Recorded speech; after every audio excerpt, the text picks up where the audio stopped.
Heavy Radio with Marco and Eric. This is Eric. Marco, how are you doing, sir?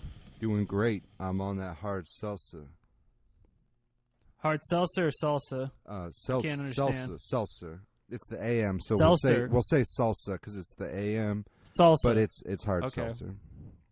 Okay, understood. Are you White Clawing? Yes. Or can we not use that brand? Hey. We are trying to get Hey. the white girl listenership to go up, so we can use that brand. I'll White Claw occasionally. I'll admit that. You know, when it's it's summertime, it's just water, man. It's just water. it's water. It's basically water. It'll get you drunk. It's summertime. It's hot out. It's like 150 degrees here in Austin, Texas. It's refreshing. Sometimes it's you salsa. need it. Salsa. But- Salsa. Since White Claw doesn't sponsor us, we'll have to go over to our actual sponsors before we run into the news that we think is awesome and tunes as we do. So, You know first how up, we do. You know how we do here at Heavy Radio. First product up we have here, I am reading this copy, so forgive me out there. This is the Paul Stanley Chest Hairbrush. Copy as follows. Hey, has this ever happened to you? You have a hot date and your chest hair just won't get animalized? Well, no need to call the doctor. This is in 3 exclamation points. With Paul Stanley's chest hairbrush, your chest hair will look great every night. Listen, these are crazy, crazy, crazy, crazy nights, and this brush will get you through, if you know what I'm talking about. So, I don't know who wrote that copy for Paul Stanley's hairbrush, but it sounds familiar. It's better than the Folgers spot that he did back in the day. Yeah. It's a rock and roll think party, he's- not a rumble. You know what I'm saying? Rock and roll! I think he's getting more creative as he ages. Happy. Another one happy here. to pick up that Paul Stanley hairbrush, chest hairbrush sponsorship. That is, I'm stoked. I would on try that. it out. I Not am to my TMI, but I yeah. I would rock it all night long with that hairbrush. You know what I'm saying? Listen, listeners, Marco and I both have chest hair situations going on, and sometimes you just got to get in line with the Paul Stanley chest hairbrush. So I Who might check and see where What better authority than Paul Stanley? Yeah. Really, it's Paul Stanley and Tom Selleck. You know, Burt Reynolds is gone now, so Paul Stanley and Tom Selleck. It's literally them. He told Steven Adler of Guns N' Roses when he was trying to produce Guns N' Roses that he had better chest hair than Steven Adler in their apartment. So that's true story, who folks. Gets That to really decide. happened. That's how you decide production decisions. Who has the most chest hair? True story. Look it up. Hard seltzer other will help you grow chest hair. Apparently, no, that's not true. But You might be a break if you drink enough. I don't know. I don't think think the effects of that's White Claw has been tested on humans yet. Moscow So Mules does that. yeah, if you get that one, there's one flavor that gets you close to that. The grapefruit one's kind of there. You know, One who of the cracks me up. I got to give a shout out to fellow Okay. radio aficionado Alice Cooper. Mhm. When I listen to his show, he makes me laugh very, very hard. He's kind of got like that Norm Macdonald, like dry delivery, and he's got puns for days. Yeah, I can see Alice doing that. Mr. Cooper. Yes. Yeah, he's coming to Cedar Park, Texas soon, and I'm trying to get there. It's like a little bit of a drive for me, but not too crazy, really. So I'm gonna try and get up there. The man behind the mask. Yeah, he might play. I hope he plays. He might. I hope he does. Last sponsor for today is Rudy Sarzo's, in quote, lick and stick picture hangers. With his friends at 3M, Rudy Sarzo has turned one of his signature stage moves into a wall mount picture hanger. Simply lick it, then stick it on any wall or dry surface, exclusively sold at True Value Hardware. You can't quiet that riot. You can't stop rock and roll. If any of you guys out there have seen any of Rudy Sarzo's stage work, you know at some point he's gonna he's gonna lick it and stick it on that bass, and that's how You know, you can they do those need power notes. to get Rudy Sarzo to do that Godzilla bass solo in the new Godzilla. That is what they're missing for a box office success.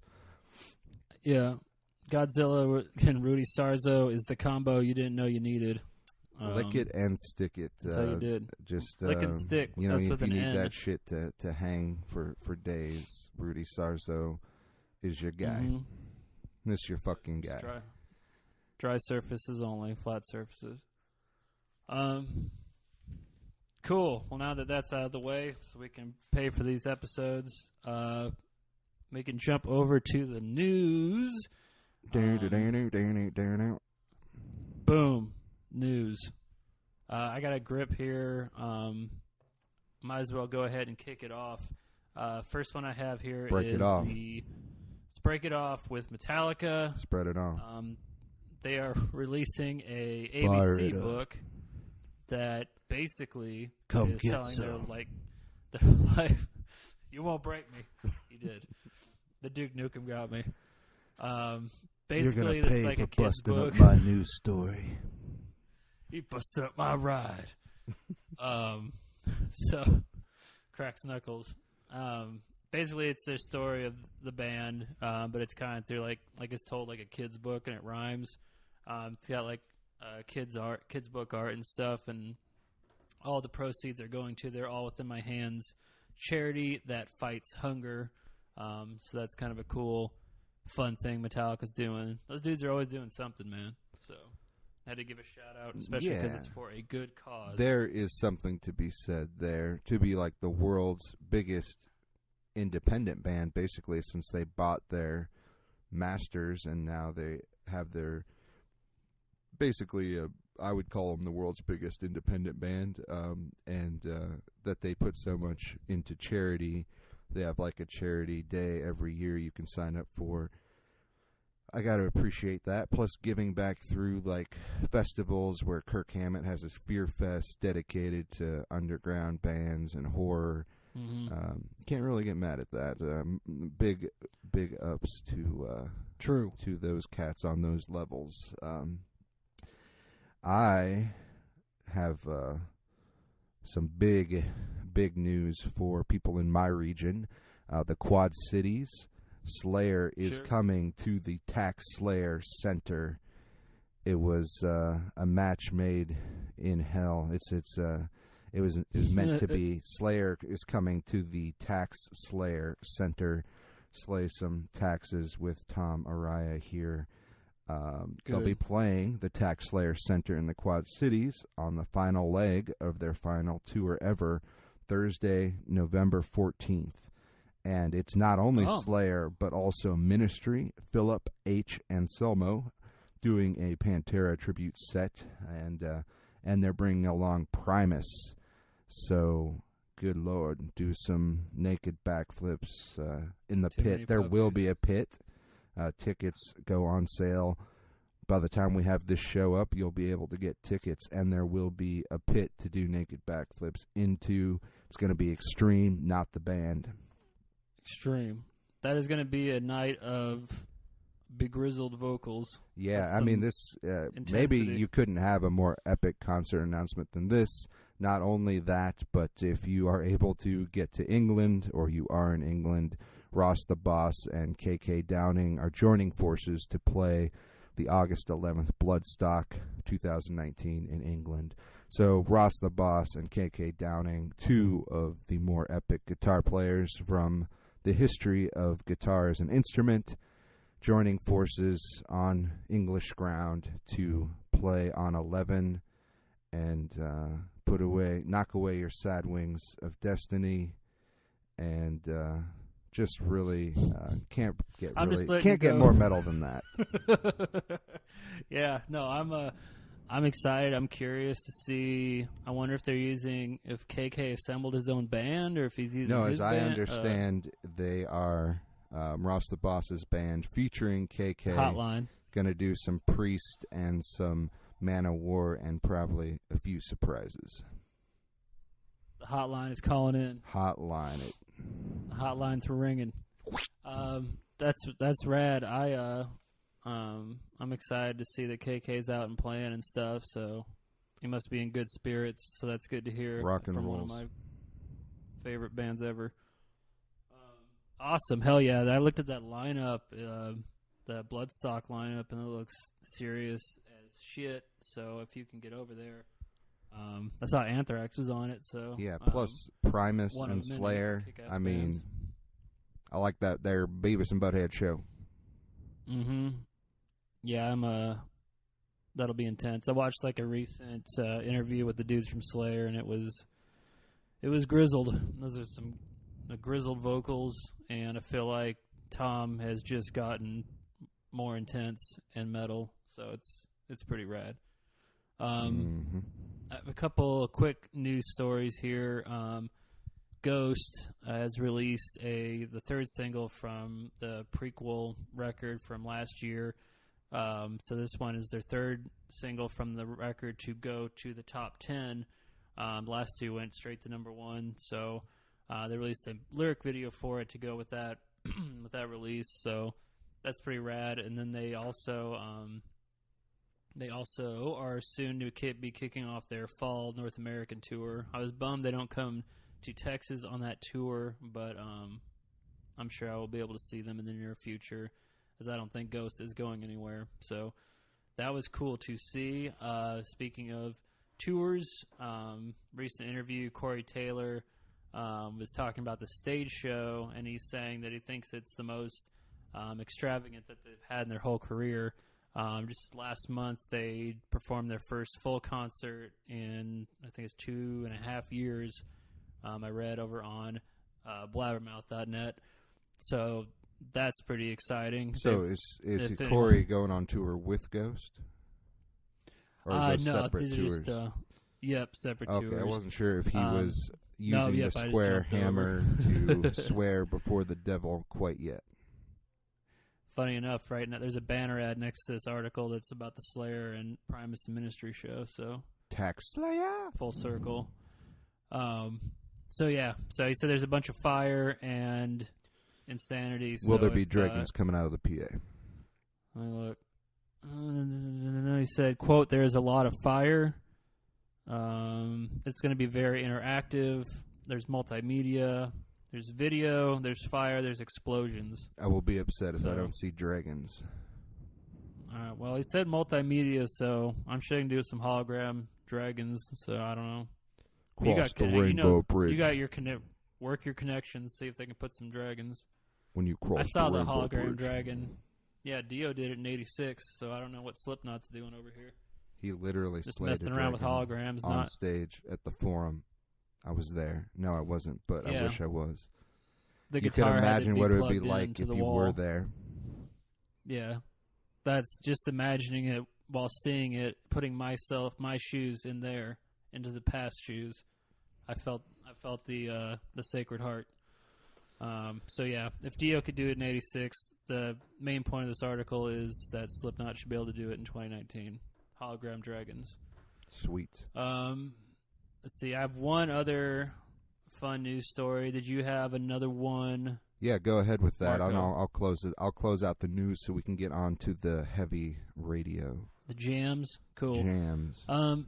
So the documentary Murder in the Front Row, which I feel like I'm the last person to hear about this, which is a documentary that is about the San Francisco Bay Area thrash scene. Anthrax is included in here, so I think they got some East Coast cats in here too. I know they do, actually. I watched the trailer. This show is going on a tour at Alamo Draft Houses across the country. So if you go just kind of search for it, you can see where they're going. They're all the way from they're out in New York to California. They're going to be here in Austin, Texas. Hell yeah. I'm going to go see that. When is that? That's August 29th here in Austin. Okay, sweet. Yep, Colorado, Virginia. So anyway, this documentary looks like it's new interviews, which I was really excited about. And it's narrated by Brian Posehn, which is rad. Oh, basically just telling the whole story of creepy peeping Yoda. if you love thrash metal from the Bay Area and the East Coast in the early 80s, you know exactly who these bands are going to be and who you're going to see in this. The Big Four and Exodus and Testament and Death Angel, who I think are equally important with the formation of that sound and that thrash scene. So I'm glad they're including all those cats that obviously cut their teeth together and, were feeding off each other's energy in that time. So I hung out with Brian Posehn once, and he was exactly like you would think he would be. He lives. That's good to hear. He lives metal. He would be a bummer.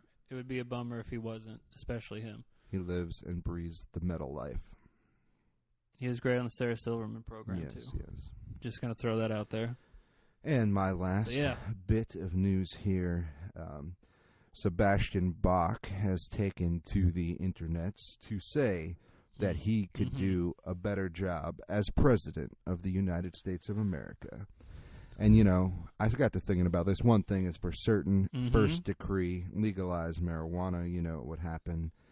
We need a savage animal in the White House. There'd be fireworks show on the 4th of July for Vinny and Dime, popping off, dicked off after midnight. Think about it. Boz 2020. What could go wrong? Who do you think would be Sebastian Bach's VP running mate? I would hope it would be... I'll let you think about it. Yeah. Email us at Heavy Radio with Sebastian Bach's running mate. I would say an Axl Rose or a Scott Ian, if he could manage not to piss him off for 20 minutes. They could go to throwback to the 2006 show they had. Savage Animal. Bring a fullback. Savage Animal. If you don't know what Marco and I are talking about, Savage Animal.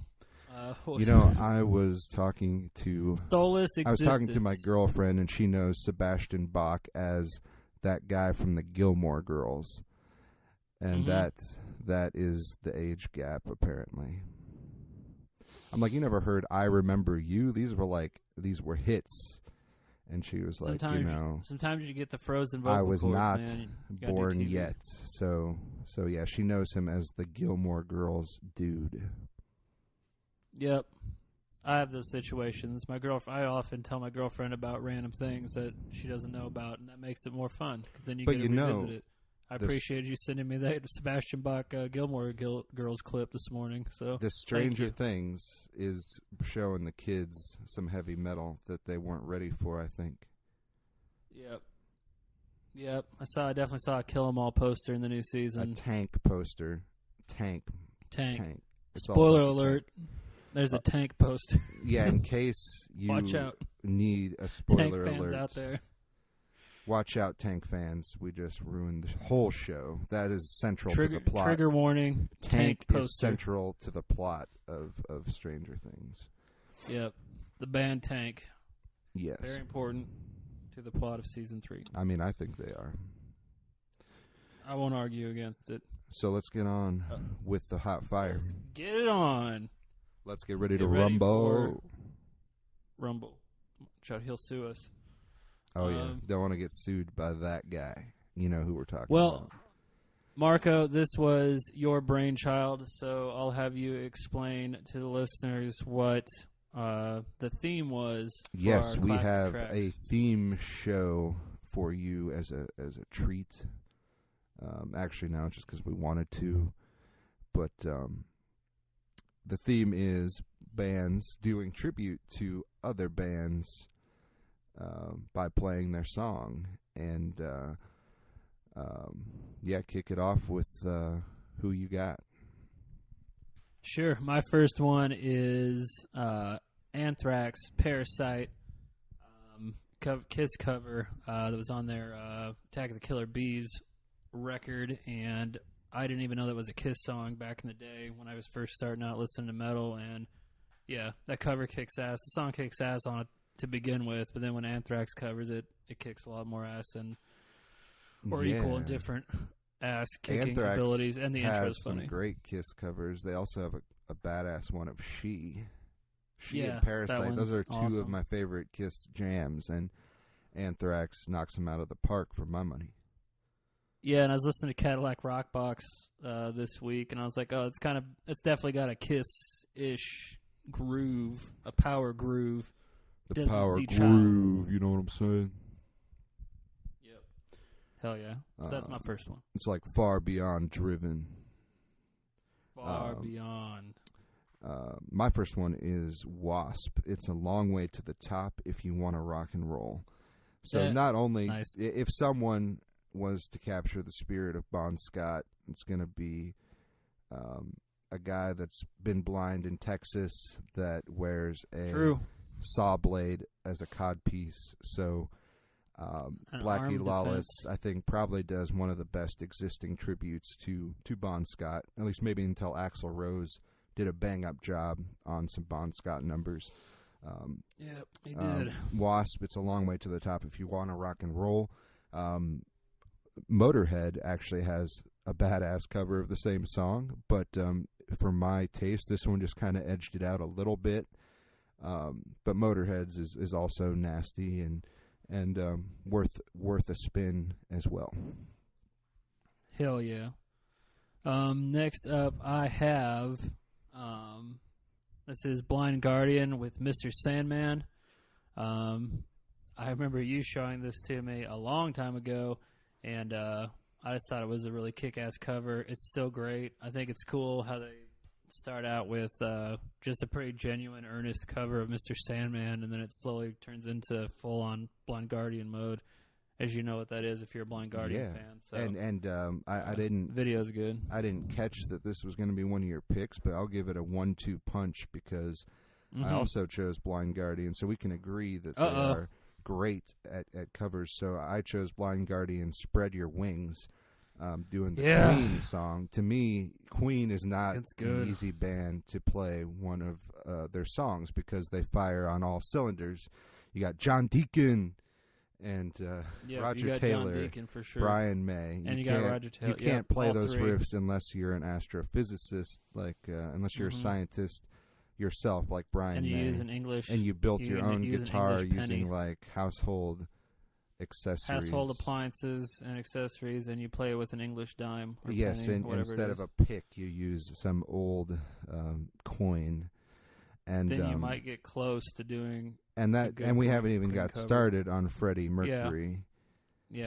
So yes, the fact that Blind Guardian has done tributes in earnest that come out jamming to Queen, to Mr. Sandman, whoever did that number originally, it was like a 50s girl group or something, wasn't it? And then I can't. That's a trivia question. Yeah, and then they did Cream, White Room, a bitchin'. I think that might have been actually Demons and Wizards, which is bitchin' as hell. And then I actually like that version better than the original version. Yeah, so of White Room. I'm throwing out the Blind Guardian as well with Spread Your Wings and double Blind Guardian second pick. That actually, I heard the Blind Guardian version first, and that actually made me love Queen even more once I dug out some of those deep cuts. It's a good cover, and I think they do their own little flavor of it. It's not like, I don't know why they covered this song. Like, it actually is a solid cover. They also have a couple Bitchin' Beach Boy covers as well. Blind Guardian does covers you got Hansi right. on vocals. Yeah, when you got him on vocals, man, you might as well use him. My third and final old school pick is Megadeth. Their cover of Never Say Die from Black Sabbath. That's a killer cover. I had no idea that song existed until that Nativity in Black 2 collection came out, and this one I remember listening to non-stop. I'd stop and I just keep restarting the song. It still amps me up today. No, non-heinous. Completely. Yeah, I remember Dave Mustaine talking about that, and he was like, "Oh, people, since it was a deep cut, people didn't know it was a Sabbath song, so he just let it ride and was like, yeah, it's a good tune." Yeah, I think I remember that story. Hey, man, might as well, right? So my final theme pick here is a guy you might know, Mr. Bruce Dickinson. This is from the ECW Extreme Music soundtrack, so it's Paul Heyman approved. Of course. Good. This is The Zoo. So Bruce Dickinson doing a little nasty on a Scorpions ditty that you might know called The Zoo. And Audio Nasty great, from Bruce Dickinson. Great tribute, great song. One could argue he made a great song even better. Yeah, and the fact that it was tied to ECW. I think there is another track on there that was Dimebag Darrell's debut on vocals with Rage in a Cage. ECW, man. We could do a whole episode just talking about ECW. It wouldn't be music related, but we could just do it anyway. We could. Let's see. 4 new tracks, new stuff. This one is, I'm a little late to the game on this, I will admit.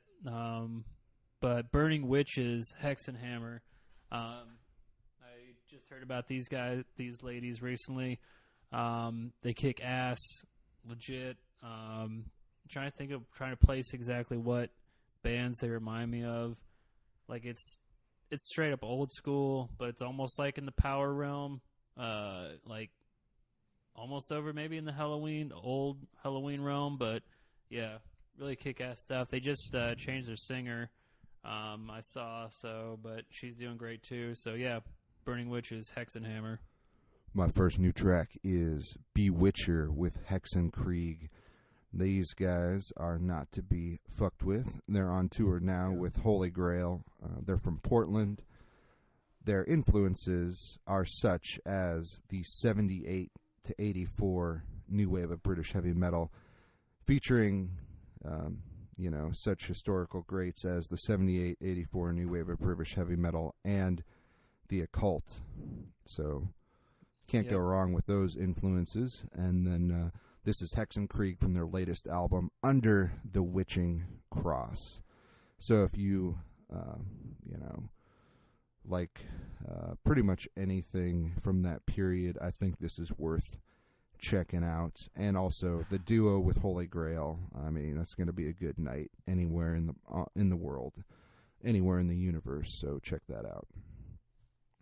Awesome. Let's see here. My final pick for the new tracks is Baby Metal has a new one, Papaya, and might say I'm out of the Papaya. Kind of. Oh, okay. It's not papaya. If you said it faster, it would be. Okay. It's papaya. It is 3 separate words or sounds. I do not speak Japanese. We were at the band practice on Tuesday, and we started talking about Akuretsuko, the show on Netflix, and then Baby Metal was brought up, and so explaining my buddy Jose and I explaining to my girlfriend what Baby Metal was hilarious, and we listened to them, and they got some legit stuff, man. So I'm excited to see them still out there doing their thing. Rob Halford loves them, and so my little cousin, can speak 3 languages. She's like 7, and she could help us with that pronunciation because she's actually with her parents, my uncle, in Japan right now, and apparently Japan has just shunned 5G technology, saying it's unsafe. So there's some news you can use. You know what they have approved, though, in Osaka, Japan, I read, is the Nintendo World is coming to the Universal Studios theme park. Oh, that sounds... And you can just, walk into Mario World. How ballin' that could be. I just want to just...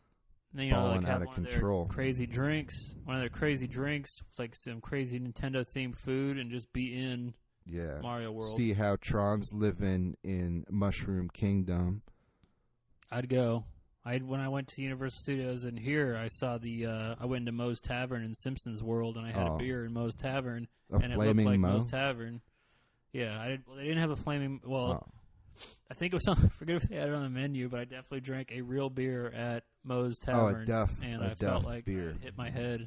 I felt like I had hit my head and gone somewhere magical. You turned into a cartoon. I went there into my childhood. Roger Rabbited that shit. Yes, if I could Roger Rabbit You my Bob ass to Nintendo Hoskin World. that shit the fuck out of it. A Bob Hoskin. Listen, anytime a man gets a chance to Bob Hoskin anything, then that's what you do. And Bob You don't ask Hoskin questions. is the definitive Mario. Bob Hoskin, see? Full circle. Mm-hmm.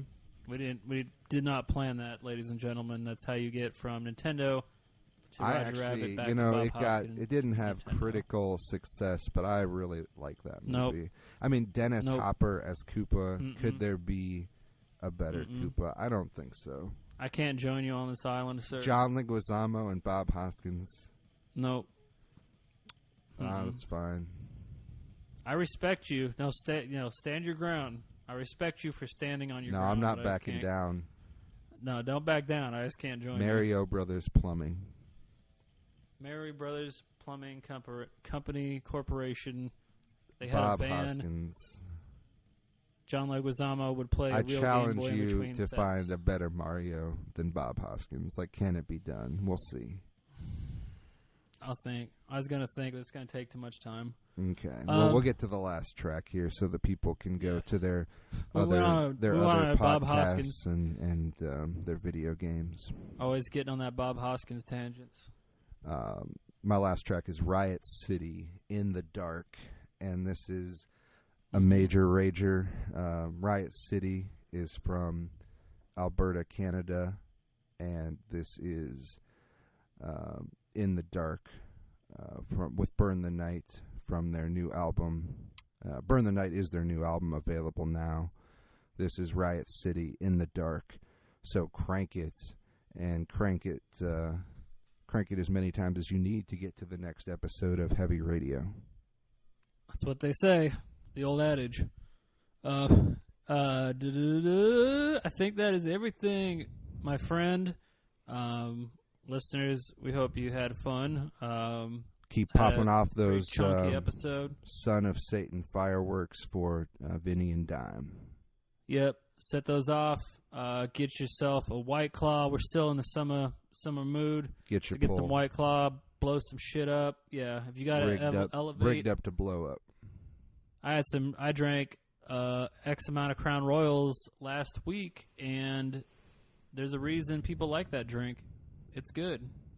So, get some Crown Royal, get your pull, do some black tooths, do some backflips. Live it. Grip and live it. Live it. Live it. Still gripping and ripping. So, yeah, we'll catch you guys next time.